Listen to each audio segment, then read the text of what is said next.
too far forward. This is the painter's breakfast. I am said painter. How are you? This is a very special episode because this might be the last episode in the house. And then I don't know. I don't know what the show's gonna look like after that. But I made something special. Very special for today. I made sweet potato waffles, not fries, waffles, and I bought some veggie sausage to go with it. I'm assuming it's going to taste very good via the factor that I like all the ingredients inside of it anyways. But, you know, you kind of make it like a loaded baked potato, but it's in the shape of a waffle. That's all it is, really. A friend of mine showed me a video, or a friend of mine and I watched a video where somebody did this with like a regular potato, and I liked the idea so much I was like, well, what is a diabetic friendly version of this? Relatively friendly version of this. And so this came up. Hmm.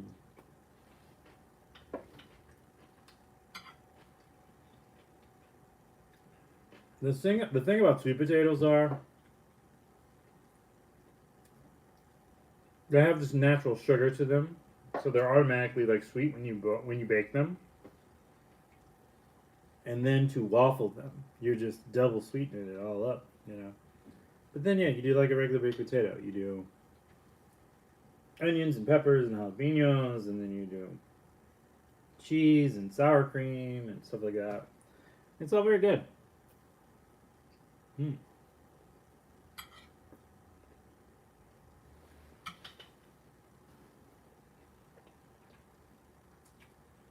10 out of 10, easily.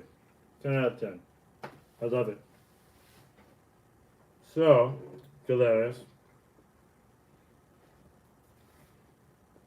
it is about that time of year for Halloween, for the Day of the Dead, also election season. As spooky as. It is an interesting time. I keep thinking about how I'm going to put up my. Am I going to put up an ofrenda? Am I going to. Like, we always kind of have an ofrenda in the house, which may not. Which may take away from how special it is, but we always try to put like an ofrenda up when this time of year. For those who don't know, ofrenda is a. It's basically like a mantle. You put pictures and food and flowers and oftentimes pottery up in Latin America and South America to celebrate your loved ones who passed the year before, typically. I mean, in general, the ones that have passed, but also the ones that have recently passed. And I have a few. It was a hard year. It's kind of a sad year, but a hard year. Um, and I want to celebrate these people. They deserve a nice spot on my mantle. I love them. They were great. Then, of course, there's Halloween, the spookiest of spooky days. I'm just gonna go. I'm really not gonna do very much costume wise. I've got my jumpsuit. I've got my Peruvian fighting mask. I've got my. Yeah, that's about it, really, honestly. So my friend has a house, so we're gonna go. I'm gonna go and hang out with them on Halloween and hand out candy and probably vibe in some way. Um, yeah, that's pretty much about it, honestly. Are you guys gonna do anything for Halloween? Do you have kids? Are you a kid? Whatever. Um, there's all these like cool little things that I've seen people do. My problem I have is I can't eat candy. So how do I? I can't eat soda. I can't drink sodas. I can't eat candy. How do I entertain myself on the most fun day of the year for those very, very things? So I gotta figure that out. I got a couple days. Oh, thank you, Miss Solid, for the subscription. I appreciate it. So I don't know what I'm gonna do, honestly. I think I might do this again, honestly. I might do like a chili. I might do like a sweet potato, like nacho thing. I don't know. I think it'll be interesting. Also, the spookiest of all things, depending on where you're looking at from, is Election Day, which is also coming up. I'm not going to tell you who to vote for. I think it's pretty obvious who I'm not going to vote for. More than I think it's interesting that people always expect people. They can see people and look at them from afar and go like they're going to vote this way. And it's like no, I don't think you necessarily are right about how people are going to vote, but I think we all know who people aren't going to vote for. We can pretty much tell on that. So all I can do is ask you to vote, and when you do, think about what you want for the next 4 years.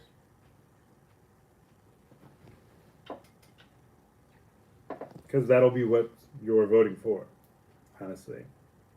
Not not fanciful things, not horrible fears, but what do you actually want in the next 4 years? Think about it.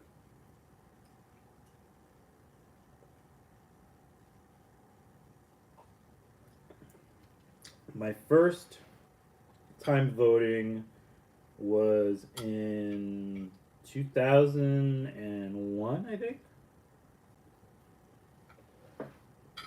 with Bush versus Gore.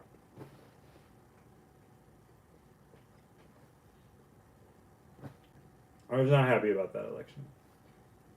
I think I have a lot of friends who are international, and I think they have a misconception about how like American politics work.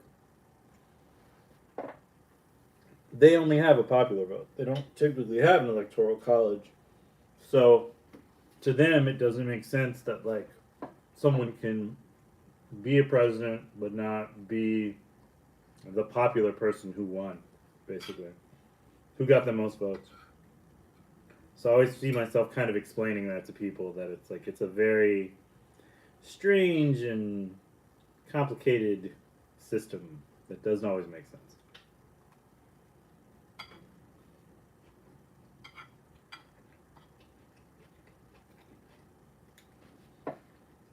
To all my Puerto Rican familia,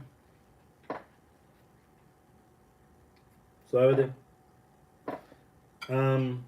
I saw what that comedian said about Puerto Rico. This is sad, honestly. It's sad to hear people say stupid shit like that. Like, Puerto Rico has never been an island of trash. They are made up of some of even America's most amazing people. So it always blows me away when I hear people disparage them.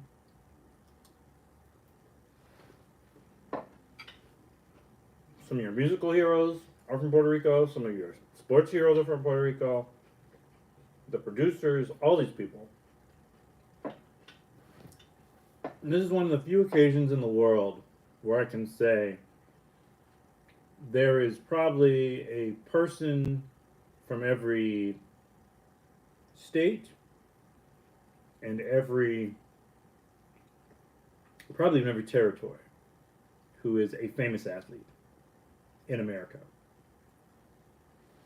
Or a professional athlete. They're not famous, but they're a professional athlete. And that's a really big deal. Like, I find people who oftentimes quote, like, Malcolm Gladwell's first book, where he talked about, he's a philosopher, for those who don't know. He talked about how these kids became, like, because they were born at a certain time, and it was certain, they got held back a certain thing, and they were all big as shit, and they got to be professional hockey players, basically.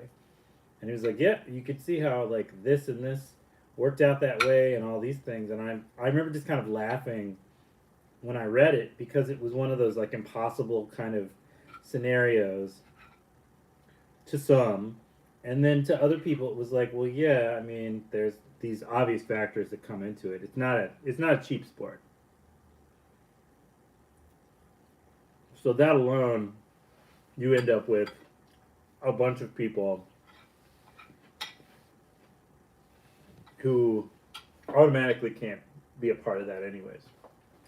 And then you end up with, after that, you end up with, how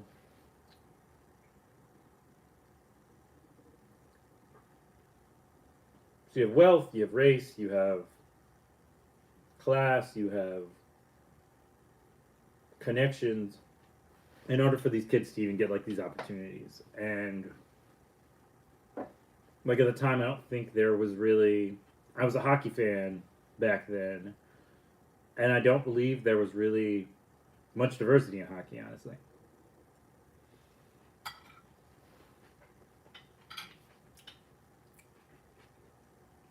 I mean, it's still a really big deal that like the U.S. managed to beat Canada and Russia in the Olympics at the time in hockey. So it wasn't like there was an abundance of difference of people. I mean, there's done a lot to kind of integrate it and bring in all these fans from all over who love hockey now, and I think that's great. I think it's overpriced. I think it's probably one of the more overpriced sports, but it's a beautiful game. I even played it when I was a kid.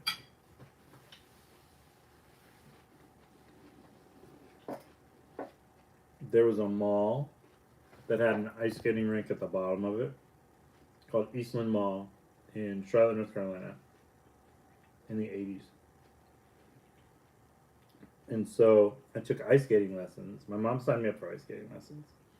I'm still this tiny little kid with a lot of hair whose lips turn blue when he gets cold. And from that, I get into roller hockey. And then I did roller hockey for a long time. And then eventually I got into ice hockey. Ice hockey was just so expensive that I think to join a league was like $300. And then the gear alone was over $1,000. And it was hard, honestly. It was really, really hard. It was hard being a kid of color who was in it. It was hard. The skill set was hard.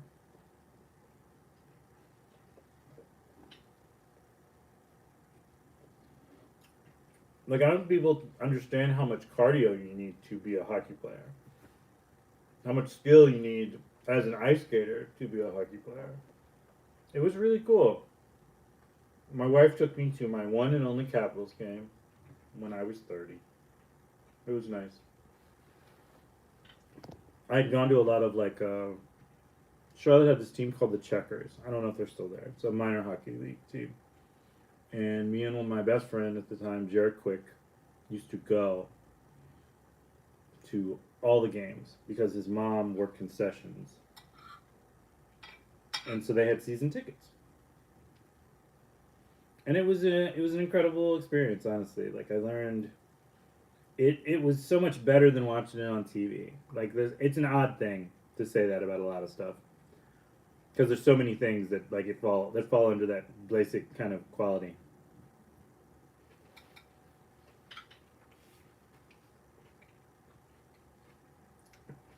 But it was just somewhat interesting, like watching the sounds you heard, the people cheering and booing, and the games they play in the stands, and just all of it. Like it was all just very beautiful and kind of amazing. And I remember learning a lot of cool things and meeting a lot of cool people, and also learning how kind of segregated the sport was.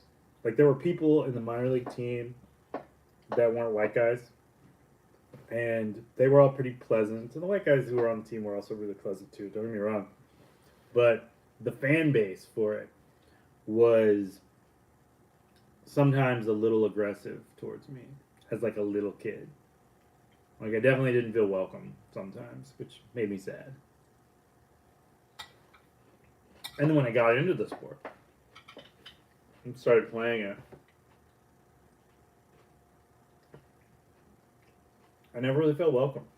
So it kind of took me out of it. Took me out as a fan for a while. I remember watching the Capitals on TV, watching them lose all the time and stuff like that. They were my losers though. They were my losers. It's weird how like they won a championship and like at that point in my life I didn't care, which was kind of sad. Because I was like definitely like a kid who had been moved all around and then put in Charlotte. But I considered like my anchor to be DC. Because where our dad lived. And so all those teams I cheered for, I guess in a lot of ways kind of made me feel connected to my father from a distance. We could always talk about sports.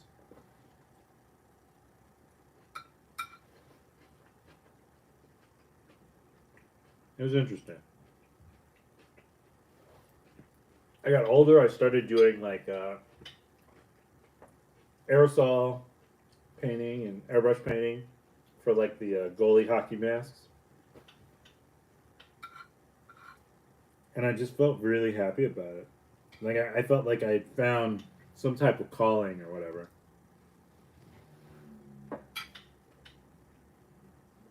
But like I could take my talents and my hobbies. I know I'm mouth open. My talents and my hobbies finally like intersected. It was just so interesting to just kind of like as a kid you never imagine you're going to. You like a sports team, it never occurs to you that you could make t-shirts until you do.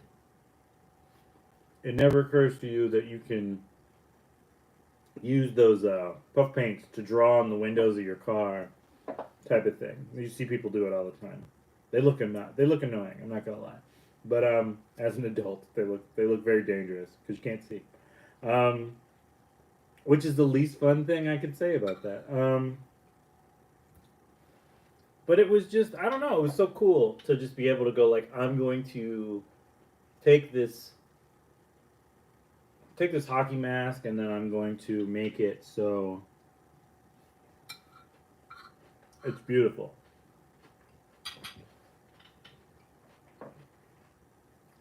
And I had like the old school like hockey mask, like Jason type style.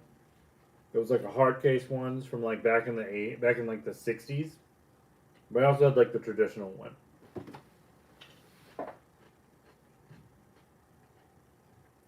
It was just so cool, to just be able to kind of personalize and engrave things. I didn't understand like tons of people had been doing it in my community forever. Like if you've ever been around a bunch of like West Indians and Afro Latinos, they sew and fix things a lot in my life. These are my traditions. There's a lot of hemming and pinning and fixing and customizing. The sounds of sewing machines. I fell asleep a lot too growing up, and it was just I don't know. It connected me, unexpectedly connecting me to my past, to the ancestors, if you will. I just loved it. I loved it so much. I mean, I got older. I switched to more edgy sports, so I could be like a goth lord. Big bird.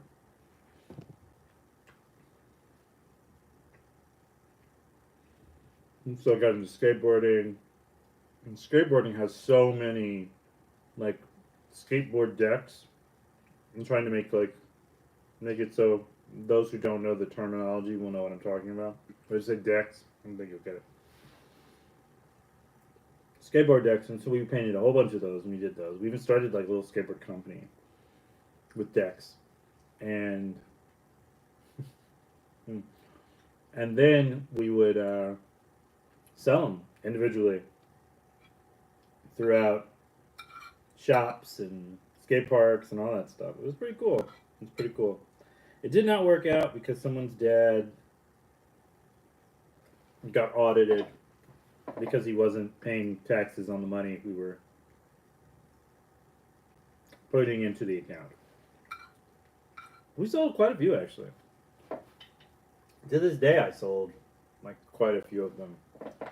I always like doing the hand painted decks. They were just cooler. People were funny. They're like, "Oh, that scratch off. It scratches off," and I'm like, "Okay, well, I mean, you don't have to write it if you don't want to." But you know,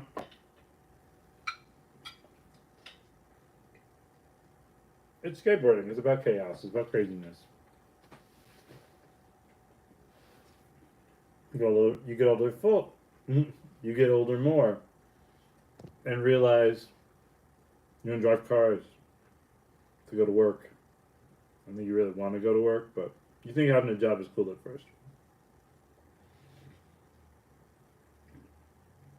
And so we started doing kind of like bumper stickers and like car decals and stuff like that. And it was all cool. It was just interesting. Art has this kind of connection point with like little tidbits of what you like and what you do and what you're surrounded by. And I've always liked that. I've always thought that was kind of one of the more interesting things about being an artist is how much is just like connection points from one thing to the next.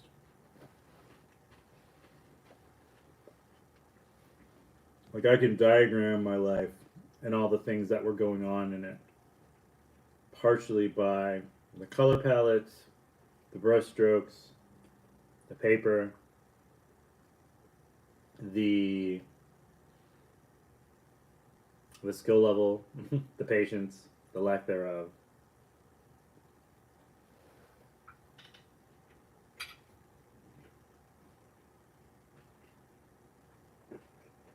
And I think the interesting scale of it is it doesn't go just like this.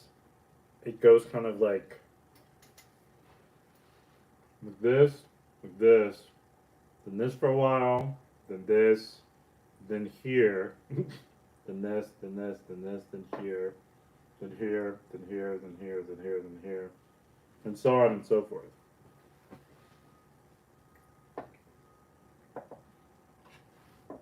I think people give like this weird idea that like when you become better at something, it's progressively better every single time. Where like you learn and unlearn things. You figure out new techniques, you figure out new ways of existing, you figure out new ways of making, showing your art. Then you start thinking about while you're making your art, how you're going to show your art, and then that changes your art. And then just all these little things.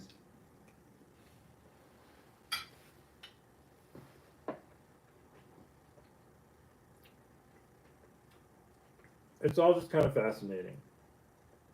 I think the majority of the time, so much art is kind of like a storybook of who you are. From the art that you liked to the art that you make, to the art that you don't like. It's all kind of like a narrative that you're leaving behind throughout time. Speaking of the present, though, every Monday from 5 to 7,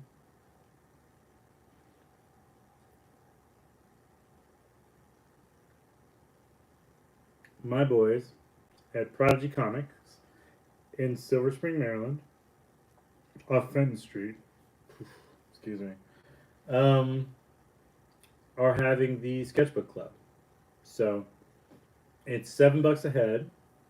Everybody just kind of goes down there. We all sketch, we all talk, we all do all these things.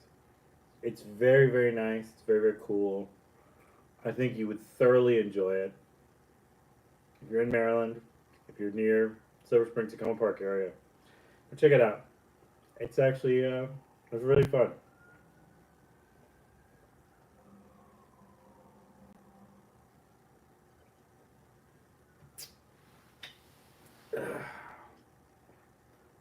I'm really worried I'm not going to be able to keep doing this show.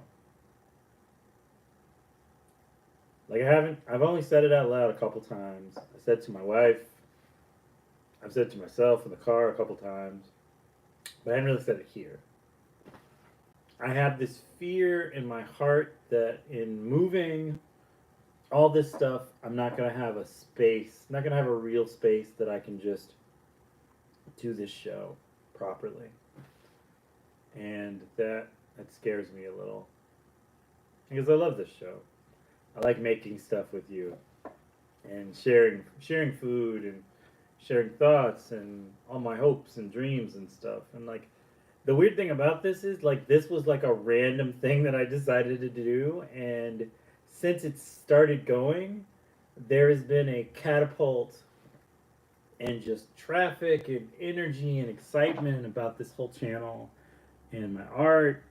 And it's just like people kept saying to me for years when I had the podcast and I had this, that when this is in like the long format video art videos and stuff, they said you don't really, the personable parts that everybody likes about the Painter Files podcast, which you can still listen to old episodes, that they like about the podcast is that you're you, and you're very like, you have like these very poignant conversations telling stories about your life and all these things.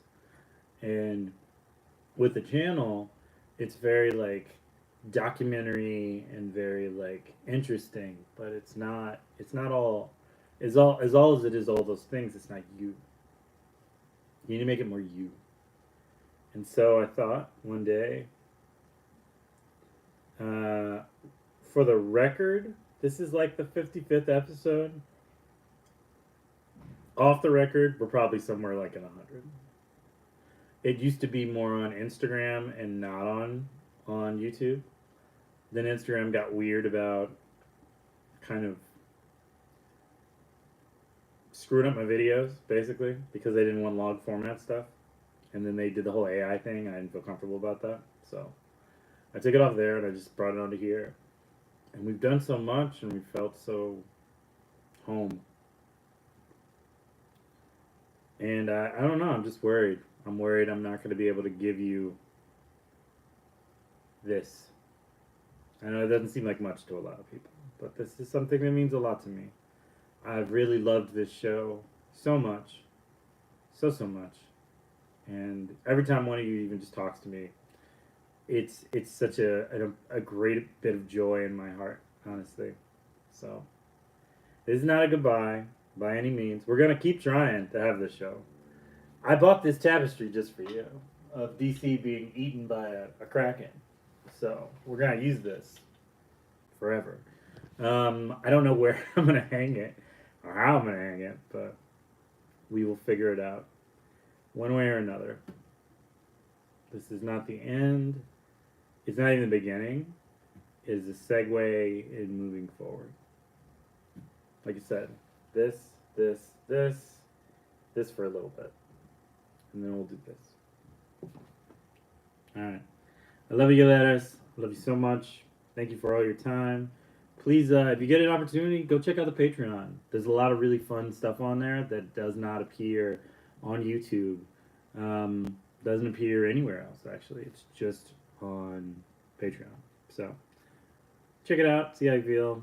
There is a free subscription. You can do that too. And it'll show you some stuff. It won't show you everything, but it'll show you a lot of things. Yeah. So, until next time, Painter out. Much love. Be good. Happy Halloween. Trick or treat. Don't eat too much candy. I always laugh at... Alright. I always laugh at the idea that people think that, like, people are giving out their drugs to children on Halloween as, like, a thing. Do they understand how expensive people spend on drugs? To just get your 4-year-old, like, drunk or whatever? Like, I know so many people who give out, like, full cans of Coca-Cola and stuff like that. And I'm like, that's insane. Anyways. I hope you're well. Love you much. I'll talk to you next week. Painter out. Ciao. Bye.